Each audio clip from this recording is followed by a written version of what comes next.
By the time I was 13, I was drinking and taking pills. By the time I was 17, I was an alcoholic and sticking a needle in my arm. And for 3 years after that, I tried to kill myself every way I could. And almost did.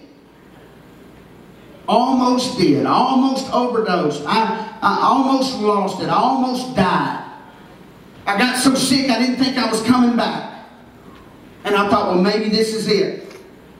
But it was like the Lord had His hand on me. Right. And said, I got better things for you. Right. I felt like that was my personal testimony, and I felt like other people needed to hear it.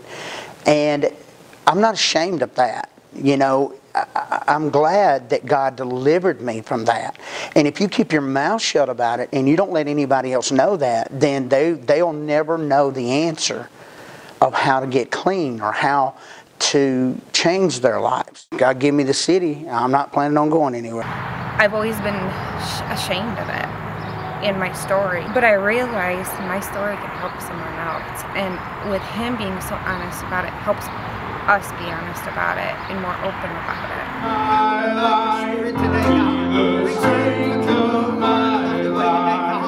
God, give it the Spirit. God, help her to dedicate herself to you. Right now, what she's going to have over their lives.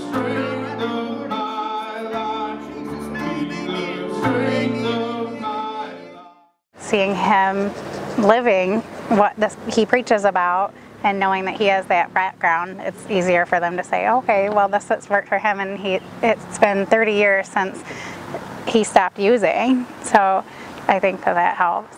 And this church is, God's love, really, because, without God's love, pastor would be dead, I'd be dead.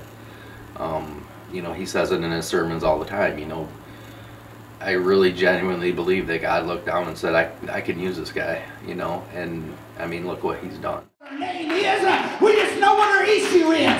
Thank God somebody knows your name tonight. You are not what your issue says you are. I said you are not what your issue says you are. Come on, God knows your name.